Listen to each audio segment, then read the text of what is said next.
Hello everyone. So today I'm going to talk about mobile addiction and children and what parents should do. See, mobile addiction today, it means high power glass tomorrow. So getting a minus power, the main reasons are excessive near work, long hours of uninterrupted near work, there's less of outdoor activities, and therefore a child gets a minus power. Now, the story doesn't end here. A minus power doesn't mean just wearing glasses and your work is going on. Yes, your work is going on, but there are other associated problems with this minus number. And this can be a sudden vision loss due to retinal detachment. Retina is the innermost layer of the eye, as you can see. And this, if it detaches, there's a sudden vision loss, and this needs surgical treatment. Or they can also be a glaucoma. A minus number is prone to glaucoma. Glaucoma is a silent killer of eyes. Then there are other problems with minus number. There can be early cataracts seen in minus number, as well as retinal degenerations are more common in minus number. Why? Because the eye is weak in minus number, and this affects the innermost layer of the eye, which is called the retina, which is a main vision center. Second thing that we see in kids is dry eyes. Previously, dry eye was a problem only with the office goers, with young adults who were using digital screens for long hours for work.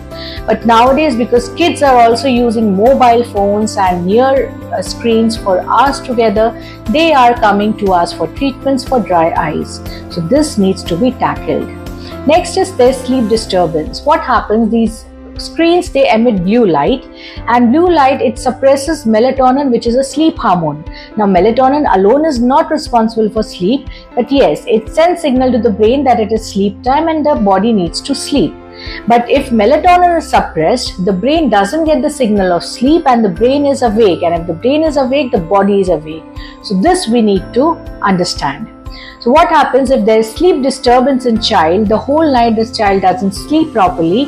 The next day there is fatigue, there is irritability, there is tiredness, and the child has a low school performance. This also parents have to tackle very diligently. Then we have a very uncommon condition, which is also called squinting of eyes. Due to insufficiency of near work, due to too much of convergence, the eyes start misaligning with each other, and this condition is called squinting of eyes. This also is an uncommon condition, but yes, we need to keep it in our mind. Now, what we can do? I generally give the golden rule of screen time. As you can see on my screen, this is what I advise to my parents. Then I advise that mobile usage should not be done in the night time. The room should be amply lit before using mobile and while using mobile. Then the mobile should be stopped at least 1 hour before sleep to avoid the sleep disturbances. Then we have other things.